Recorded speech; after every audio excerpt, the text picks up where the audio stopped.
नमस्कार दोस्तों, मैं हूं राहुल और स्वागत है आप सभी का बैंकिंग करियर में।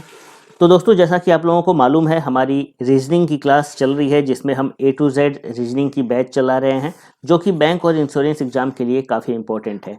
हम 2 चैप्टर कर चुके हैं, जिसमें से कि चैप्टर 1 अल्फ़ाबेटिकल सीरीज कंप्लीट हो चुकी है और चैप्टर 2 जो कि डायरेक्शन सेंस की है वो कंटिन्यू है, जिसमें से 2 पार्ट हम कर चुके हैं। और आज इवनिंग में डायरेक्शन सेंस की जो थर्ड पार्ट है, जिसमें हम डिग्री बेस्ड डायरेक्शन सेंस करेंगे, वो आज इवनिंग में अपलोड होगी, तो आप उसे भी ज़रूर अटेंड करना। तो साथ ही साथ हम सुबह के टाइम में सीटिंग अरेंजमेंट और पजल को भी लेकर चलेंगे, क्योंकि ये काफ़ी इंपॉर्टेंट चैप्टर है और काफ़ी लंबा चलने वाला चैप्टर है। तो साथ ही साथ इसको भी लेकर चलना काफ़ी ज़रूरी हो जाता है। तो आज की जो क्लास है वो सीटिंग अरेंजमेंट की बिल्कुल बेसिक क्लास होने वाली है। सर्कुलर सीटिंग अरेंजमेंट हम करने वाले हैं, बेसिक लेवल से समझेंगे। अगर आप बिगिनर हैं, पहली बार आप पजल्स सॉल्व कर रहे हैं या सीटिंग अरेंजमेंट सॉल्व कर रहे हैं, तो काफ़ी इंपॉर्टेंट है आपके लिए। अगर आपको मालूम नहीं है कि किस तरीके से सॉल्व करना है, तो आज की क्लास के बाद आपको सारी चीज़ें मालूम चल जाएंगी कि किस तरीके से हम इन क्वेश्चंस को सॉल्व करते हैं, सीटिंग अरेंजमेंट को कैसे सॉल्व करते हैं। लेकिन अगर आप पुराने स्टूडेंट हैं, तो भी आप ये मत समझना कि इतने बेसिक लेवल की आपको जानने की ज़रूरत नहीं है। नहीं, देखो, आज की क्लास भले ही बेसिक लेवल की है, लेकिन धीरे धीरे हम लेवल इंक्रीज करेंगे। सर्कुलर सीटिंग अरेंजमेंट के ही बेसिक से स्टार्ट करेंगे आज, लेकिन अगले क्लासेस में आप इसके लेवल को इंक्रीज होते हुए देखोगे। मॉडरेट लेवल से लेकर हाई लेवल तक हम लोग पहुंचेंगे। मतलब प्री में पूछे जाने वाले क्वेश्चंस से लेकर मेंस में पूछे जाने वाले सीटिंग अरेंजमेंट भी हम करेंगे। तो काफ़ी इंपॉर्टेंट क्लासेस होंगी। मतलब आप पुराने स्टूडेंट हो तो भी आपके लिए ये काफ़ी बेनिफिशियल होने वाला है। मॉर्निंग में जो सीटिंग अरेंजमेंट और पजल की क्लास होगी, ठीक है। और स्पीड किस तरीके से इंक्रीज करनी है सीटिंग अरेंजमेंट में, पजल में, वो भी आप लोगों को बताऊंगा। और उम्मीद है अगर आप फॉलो करोगे इन चीज़ों को तो आपकी स्पीड काफ़ी हद तक इंक्रीज होगी। और पजल्स सीटिंग अरेंजमेंट में अगर आप फंसते हो तो फंसना भी बंद हो जाएगा, फिर फंसोगे नहीं, आसानी से सॉल्व होंगे चाहे कैसे भी क्वेश्चंस आए, ठीक है। तो चलिए आज हम स्टार्ट करते हैं चैप्टर 3 में सीटिंग अरेंजमेंट और पजल कर रहे हैं। तो आज हम सर्कुलर सीटिंग अरेंजमेंट को समझते हैं। तो देखिए, सर्कुलर सीटिंग अरेंजमेंट में क्या होता है कि आपको एक सर्कुलर टेबल होती है जिसमें कि कुछ पर्सन्स को बिठाने होते हैं। अब कितने पर्सन को बिठाने होते हैं वो क्वेश्चंस में ही दे दिया जाता है कि 7 पर्सन्स को बिठाने हैं, 8 पर्सन को बिठाने हैं या 9 पर्सन को बिठाने हैं, ठीक है। तो उस हिसाब से आपको एक सर्कुलर टेबल ड्रॉ कर लेना होता है। जैसे यहाँ पर देख सकते हो कि एक सर्कल मैंने ड्रॉ करके रख लिया है। अब इस सर्कल में सबसे पहला काम आपको ये करना होता है कि जितने भी पर्सन हैं जिनको कि आप बिठाओगे उनके लिए यहाँ पर पोजीशंस अरेंज कर लो। मान के चलो कि अगर 8 पर्सन्स आपको बिठाने हैं इस सर्कुलर अरेंजमेंट में, तो आप 8 पोजीशन सबसे पहले ही यहाँ पर डिनोट कर लो। जैसे 2 पर्सन की पोजीशन हो गई, 4 हो गए, 6 हो गए और 8 हो गए। देख सकते हो कि यहाँ पर टोटल 8 पोजीशंस मैंने बना लिए हैं। इन्हीं 8 पोजीशंस में जो 8 पर्सन्स हैं वो बैठेंगे, ठीक है। अब इसको आप एक तरह से समझ लो कि ये चेयर लगी हुई है, 8 चेयर हैं टेबल पे, और इन्हीं 8 चेयर्स पे पर्सन्स को बिठाने हैं, जो भी 8 पर्सन्स क्वेश्चंस में देकर रखे हुए हैं। क्लियर है। अब वो किस तरीके से बैठेंगे उसके लिए हमें एक लंबी चौड़ी इंस्ट्रक्शन देकर रखी होती है। उन इंस्ट्रक्शंस को हमें पढ़ना होता है और उसके बेस पर यहाँ पर हम पर्सन्स को फिक्स करेंगे। क्लियर है। अब वो इंस्ट्रक्शंस किस तरीके से होते हैं उस पर आएंगे, लेकिन उससे पहले आपको यहाँ पर एक बात समझनी काफ़ी इंपॉर्टेंट है कि यहाँ पर जब हम चेयर लगाते हैं तो देखो, यहाँ पर चेयर 2 तरीके से लगता है। पहला केस ये होता है कि सारे पर्सन्स जो भी यहाँ पर बैठ रहे हैं वो सेंटर की ओर फेस करके बैठे हों, यानी कि इनसाइड फेस कर रहे हों। दूसरी बात ये होती है कि जितने भी चेयर्स लगे हुए हैं उस पे जो भी पर्सन्स बैठ रहे हैं वो लोग आउटसाइड द सेंटर फेस कर रहे हों, मतलब बाहर की ओर देख रहे हो, है ना। तो इनसाइड देखना यानी कि इस तरह से सामने सेंटर ये रहा आपका सर्कल का, और इनसाइड बैठे हुए हैं मतलब फेस आप जो भी पर्सन है उसका सेंटर की ओर है। और आउटसाइड बोला जाए तो आउटसाइड की केस में जो भी पर्सन होंगे वो बाहर की ओर देख रहे होंगे, सेंटर इधर है और पर्सन की फेस इस तरफ है ना। तो देखो, अब यहाँ पर लेफ्ट और राइट चेंज हो जाता है। जैसे मान लो कि एक पर्सन है ए यहाँ पर बैठा हुआ है इस वाले प्लेस पर, इस चेयर पर ए को हमने बिठाया और ए इनसाइड फेस कर रहा है, मतलब कि इस तरीके से हमने एरो दे दिया, इसका मतलब ये है कि ये सेंटर की ओर देख रहा है, इनसाइड फेसिंग है ना। तो इसका लेफ्ट और राइट जानने के लिए सबसे आसान तरीका यह है कि इस प्लेस पर अपने आप को आप इमेजिन करो कि अगर आप यहाँ पर बैठे हो और आप सेंटर की ओर फेस करके बैठे हो तो फिर आपका लेफ्ट किधर होगा। जाहिर सी बात है कि इस डायरेक्शन में आपका लेफ्ट जाएगा और इस डायरेक्शन में आपका राइट हैंड होगा और राइट इस तरफ हो जाएगा, है ना। अब मान के चलो कि अगर ए यहाँ पर बैठा होता और सेंटर की ओर फेस करके बैठा है, ठीक है, तो इस केस में आप इस प्लेस पर अपने आप को इमेजिन करो कि अगर आप यहाँ पर बैठते हो और इस डायरेक्शन में अपनी फेस को रखते हो तो फिर आपका लेफ्ट किधर होगा। इस तरफ आपका लेफ्ट हैंड जाएगा, है ना, और इस तरफ आपका राइट हैंड जाएगा। क्लियर है।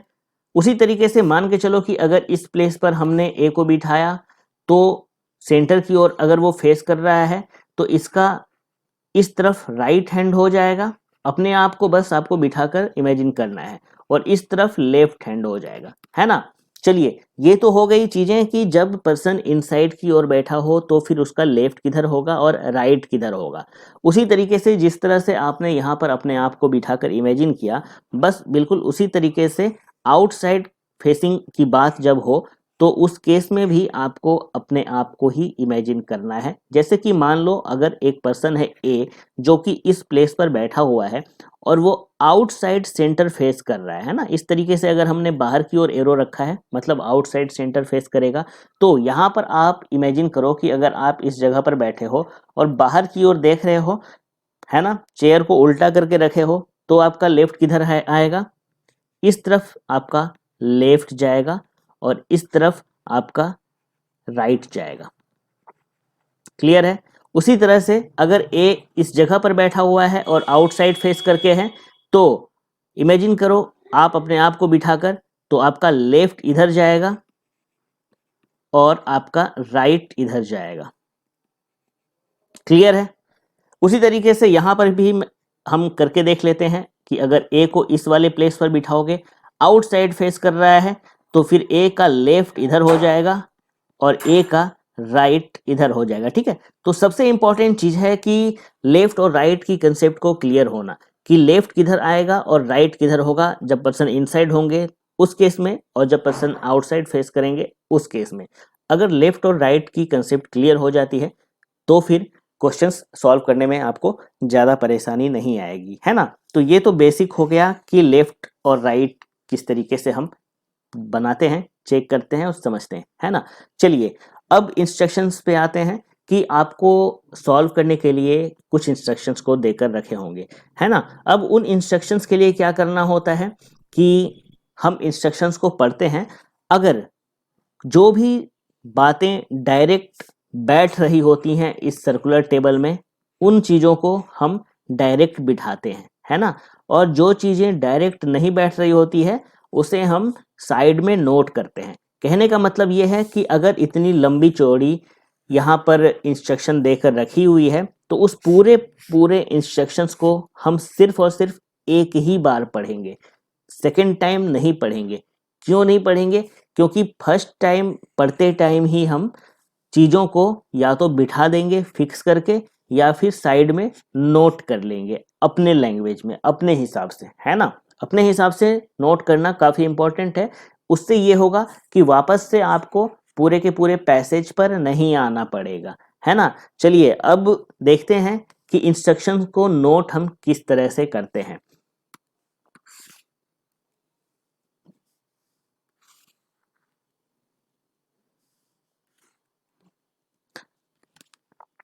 चलिए, अब मान लीजिए कि यहाँ पर एक सर्कल दे रखा है, उसमें 8% की यहाँ पर हमने सीटिंग कराई है। अब अगर आपसे एक स्टेटमेंट है, स्टेटमेंट में देकर रखा है A is second to the left of B, A is second to the left of B. अगर आपको इसे डायरेक्ट यहाँ पर बिठाना है, मान के चलो कि आपको मालूम है कि बी यहाँ पर पहले से बैठा हुआ है ना, बी बैठा हुआ है और बी के हिसाब से ही यहाँ पर आपको ए को बिठाना है। कैसे कि ए बी के लेफ्ट में सेकंड बैठा हुआ है ना, तो बी आपका यहाँ पर बैठा हुआ है, पर्सन इनसाइड ही फेस कर रहे हैं सारे।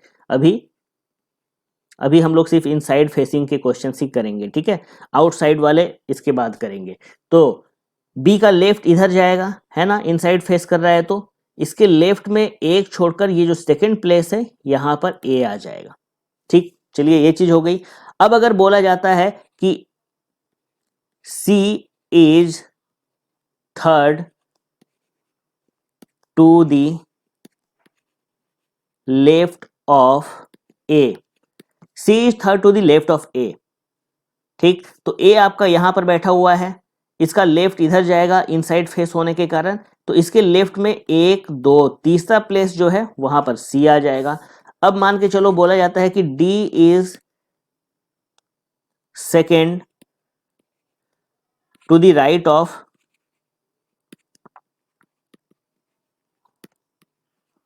सी, तो डी सी के राइट में सेकेंड है, तो सी यहां पर बैठा हुआ है, इसका राइट इस तरफ होगा, तो इसके राइट में एक दूसरा प्लेस जो है यहां पर हम डी को बिठा देंगे।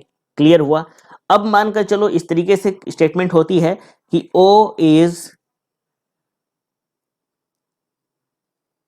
एन इमीडिएट नेबर ऑफ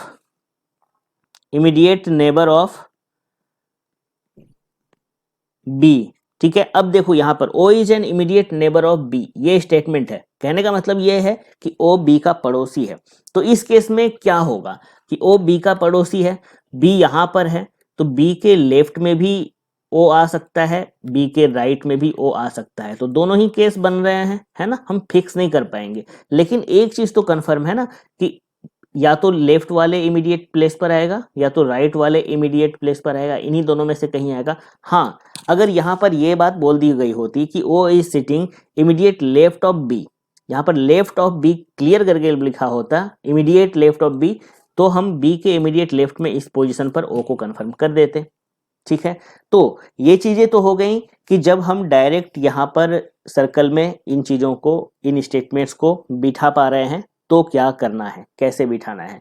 लेकिन बहुत सारे टाइम ऐसे भी आएंगे जब स्टेटमेंट्स डायरेक्ट आप सर्कल पर नहीं बिठा पाओगे, आपको साइड में नोट करना पड़ेगा। तो वो नोट हम किस तरीके से करते हैं, अब उस चीज पर आते हैं। चलिए, इतनी ही स्टेटमेंट्स हैं, इन्हीं स्टेटमेंट्स को हम साइड में नोट करने के लिए सीखेंगे, है ना। चलिए, तो सबसे पहला स्टेटमेंट क्या था, A is second to the left of B. इसे हम नोट करेंगे तो किस तरीके से करेंगे, A is second to the left of B, यानी कि बी के लेफ्ट में सेकेंड है, तो सबसे पहले आप बी को लिखोगे। अब देखो यहां पर जब कंडीशंस नोट करते हैं तो हम अपने लेफ्ट और अपने राइट के हिसाब से ही नोट करते हैं, ठीक है। और सर्कल में बिठाते टाइम हम देख लेंगे कि लेफ्ट किधर होगा सर्कल में और राइट किधर होगा। लेकिन जब कंडीशंस नोट कर रहे होंगे तो हम अपने हिसाब से ही करेंगे, अपने लेफ्ट और अपने राइट के हिसाब से, है ना। तो यहां पर बोल क्या रहे हैं कि A is second to the left of B, तो बी लिखते हैं, बी का लेफ्ट, यानी कि ये लेफ्ट के लिए हमने एरो कर दिया कि लेफ्ट में जाना है, कहाँ, सेकेंड, तो एक पर्सन और सेकेंड पर्सन हो जाएगा ए, तो ये एक कंडीशन हो गई, है ना। बी के लेफ्ट में एक पर्सन छोड़कर ए आएगा।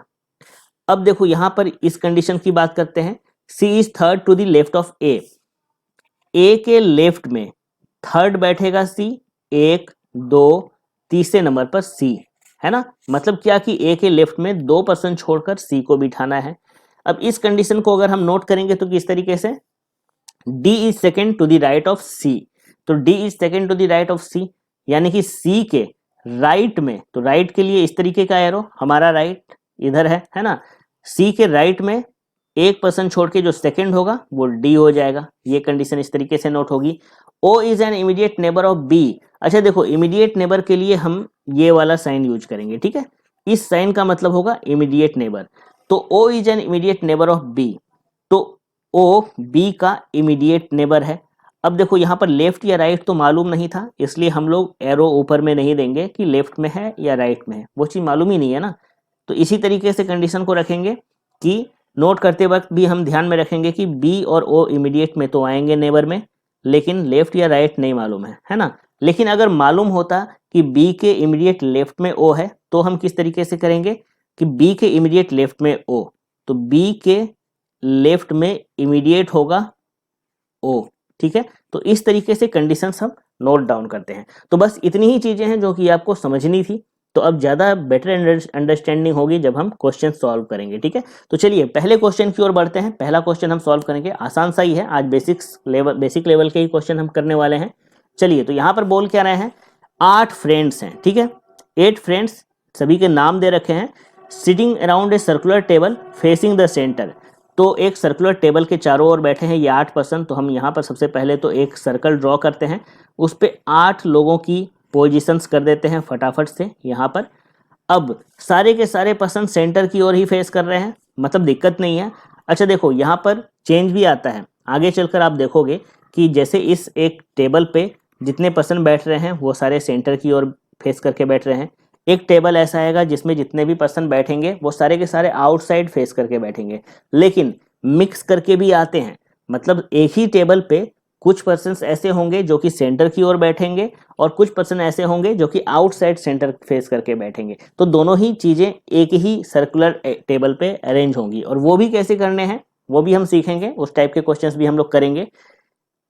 और वेरिएबल्स भी बढ़ाकर, जैसे कि यहाँ पर देखो हमें सिर्फ पर्सन्स ही बिठाने हैं, आपको आगे जाकर क्वेश्चंस आएंगे इस तरीके से, जितने भी पर्सन बैठे हैं उन सभी पर्सन को अलग अलग कलर भी पसंद होंगे, तो पर्सन्स के साथ में हमें कलर्स भी अरेंज करने हैं। हो सकता है आगे आपको उसमें एक और वेरिएबल मिल जाए कि पर्सन्स जितने हैं उसको अलग अलग कलर भी पसंद है, और सभी पर्सन अलग अलग शहर से भी यानी कि सिटी से भी बिलोंग करते हैं। तो यहाँ पर हमें पर्सन्स भी फिक्स करने होंगे, कलर्स भी फिक्स करने होंगे, साथ ही साथ सिटीज भी फिक्स करने होंगे। तो वो थोड़ा और हाई लेवल का हो गया, तो वो सब चीजें भी हम करेंगे, ठीक है। तो चलिए पहले स्टार्ट करते हैं यहाँ से, बेसिक लेवल से। तो आप देख सकते हो कि एक सर्कल हमने ड्रॉ किया है और सभी सर्कल पे 8 पोजीशंस भी हमने कर दिए हैं। अब कंडीशंस पे आएंगे। J is not neighbour of N, तो जे एन का नेबर नहीं है ना। नोट करते हैं इसको कि जे नेबर नहीं होगा, एन का नहीं है, इसलिए हमने क्रॉस कर दिया कि जे और एन इमीडिएट की साइन है, इमीडिएट नेबर नहीं होंगे, है ना, इसलिए क्रॉस कर दिया।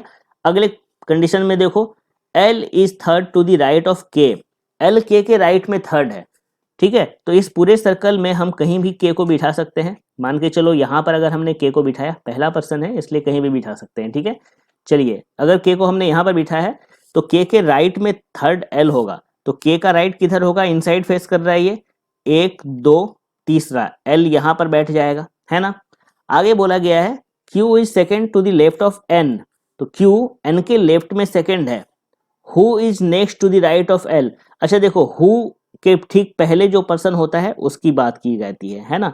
तो हु से ठीक पहले कौन है भाई, एन है, तो एन की बात की गई है कि एन कहाँ बैठा है, next to the right of L, L के नेक्स्ट टू द राइट, यानी कि एल के राइट में नेक्स्ट ये वाली प्लेस है, यहाँ पर एन बैठेगा, है ना।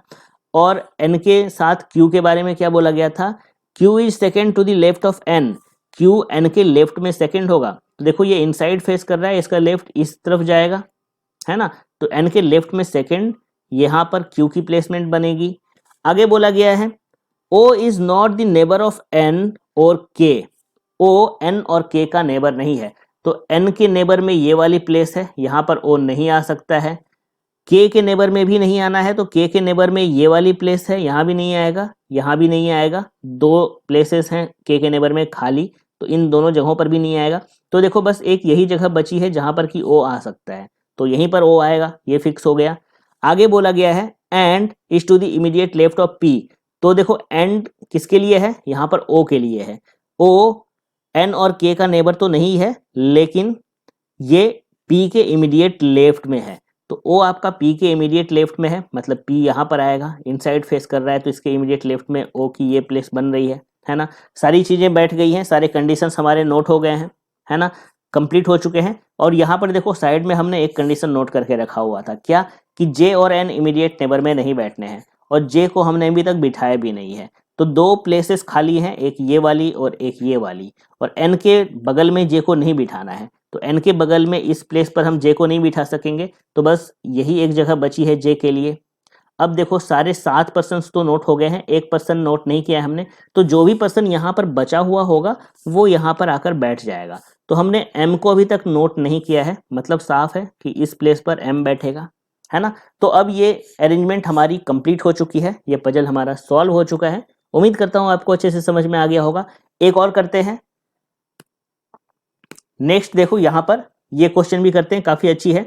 इसमें क्या बोला गया है कि यहाँ पर देखो ये पर्सन्स हैं, सभी के नाम दे रखे हैं, एक sitting around a circular table facing the centre. यहाँ भी जितने भी पर्सन हैं वो सर्कुलर अरेंजमेंट में बैठे हुए हैं, यहाँ पर सर्कल है और सारे के सारे पर्सन जो हैं वो सेंटर की ओर फेस कर रहे हैं। कितने पर्सन हैं वो काउंट कर लेते हैं, 1 2 3 4 5 6 7 8। देखो यहाँ भी 8 पर्सन ही हैं, तो हम फटाफट से इस सर्कल में 8 पर्सन की पोजिशंस कर देते हैं और सारे person seat inside he face कर रहे हैं, तो दिक्कत नहीं है। चलिए अब कंडीशंस की ओर बढ़ेंगे। D is second to the left of F, तो डी एफ के लेफ्ट में सेकेंड है। मान के चलो अगर एफ यहाँ पर बैठा है तो इसके लेफ्ट में, लेफ्ट इधर जाएगा, है ना, इनसाइड फेस कर रहा है, लेफ्ट में सेकेंड, डी की यहाँ पर जगह बनेगी।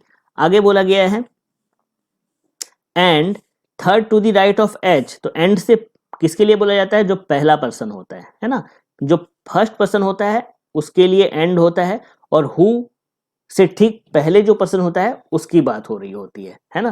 तो यहाँ पर एंड है तो सबसे पहला पर्सन डी है, तो डी की बात हो रही है कि D third to the right of H, तो एच के राइट में थर्ड बैठेगा, है ना। तो एच के राइट में थर्ड जाना है डी को, मतलब एच आप इधर कहीं पर बिठाओगे, राइट में थर्ड है, तो मान के चलो यहाँ पर अगर आप बिठाते हो एच को तो इसके राइट में 1 2 तीसरे प्लेस पर डी आ रहा है, तो एच यहाँ पर बैठ जाएगा। क्लियर है।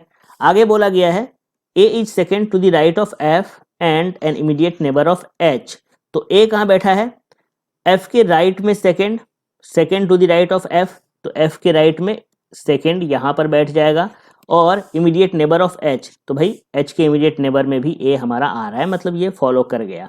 आगे बोला गया है C is second to the right of B and F, तो सी बी और एफ का, C is second to the right of B, तो सी बी के राइट में सेकेंड बैठेगा। नोट कर लो क्योंकि यहाँ पर हमने बी को अभी बिठाया नहीं है तो इसको नोट ही करना पड़ेगा। बी के राइट में सेकेंड यहाँ पर हमने नोट कर लिया, ठीक है। आगे बोला गया है and F is third to the right of B, F कहाँ बैठा है, बी के राइट में थर्ड, तो देखो एफ तो हमने पहले से बिठाया हुआ है, ये बी के राइट में थर्ड आएगा, मतलब बी इधर कहीं पर होगा, है ना, 2 प्लेस छोड़ के बी की ये प्लेस बनेगी, और इसके राइट में देखो 1 2 तीसरे जगह पर एफ बैठा हुआ है। अब यहाँ पर हमने जब बी को बिठा दिया है तो हमने नोट करके रखा हुआ था कि बी के राइट में एक पर्सन छोड़ के सी को आना है, तो बी के राइट में, राइट इधर जाएगा, राइट में देखो एक पर्सन छोड़ के सी की यही एक प्लेस कंफर्म होगी, है ना। चलिए आगे बढ़ते हैं। आगे बोला गया है G is not an immediate neighbour of F, तो जी एफ के इमीडिएट नेबर में नहीं होगा। तो देखो अब हमारे पास में 2 प्लेसेस खाली हैं, एक तो ये वाली और एक ये वाली, ये 2 प्लेसेस खाली हैं जिसमें से एक प्लेस जो है वो एफ के इमीडिएट नेबर में है ना, और हमें बोला गया है कि जी एफ के इमीडिएट नेबर में नहीं बैठेगा। तो जी की ये प्लेस अगर यहाँ पर हम जी को नहीं बिठाएंगे तो कंफर्म है कि जी यहीं पर बैठेगा। क्लियर हो गया। अब देखो 7 पर्सन हमारे नोट डाउन हो चुके हैं, बस एक पर्सन की प्लेस बची हुई है, तो जिसको हमने अभी तक नोट नहीं किया होगा वो यहाँ पर बैठ जाएगा। तो किसे हमने अभी तक नोट नहीं किया है देख लेते हैं। हमने अभी तक A B C D E को अभी तक नहीं बिठाया है, मतलब साफ है कि इस प्लेस पर ई आकर बैठ जाएगा। तो देख सकते हो कि ये अरेंजमेंट भी हमारी कंप्लीट हो चुकी है, सॉल्व हो चुका है। उम्मीद करता हूं आपको अच्छे से समझ में आ गया होगा। बिल्कुल बेसिक लेवल से हमने आज सॉल्व किया है। एक पजल आप लोगों को होमवर्क के तौर पर दे रहा हूं, आसान सी ही है, बेसिक ही है, ये वाली आप सॉल्व कीजिए, ठीक है, और प्रैक्टिस होगी। कल के क्लास में हम क्या करेंगे, आउटसाइड सेंटर की पजल सॉल्व करेंगे, आउटसाइड सेंटर भी देखेंगे, वो भी बेसिक लेवल का ही। उसके बाद फिर हम लोग धीरे धीरे लेवल को इंक्रीज करेंगे, ठीक है। तो उम्मीद करता हूं दोस्तों कि आज की क्लास आप लोगों को पसंद आई होगी। बिल्कुल बेसिक लेवल से हम लोग चल रहे हैं और एकदम एक्सट्रीम लेवल तक पहुंचेंगे, हाई लेवल तक के पजल सॉल्व करेंगे, सिटिंग एलिमेंट सॉल्व करेंगे। बहुत मजा आने वाला है आप लोगों को इस क्लास में, ठीक है। तो उम्मीद करता हूं कि आप लोगों को ये क्लास पसंद आई होगी। अगर पसंद आई है तो इस वीडियो को लाइक जरूर कर दें, और अगर आपने अब तक इस चैनल को सब्सक्राइब नहीं किया तो सब्सक्राइब करना बिल्कुल ना भूलें।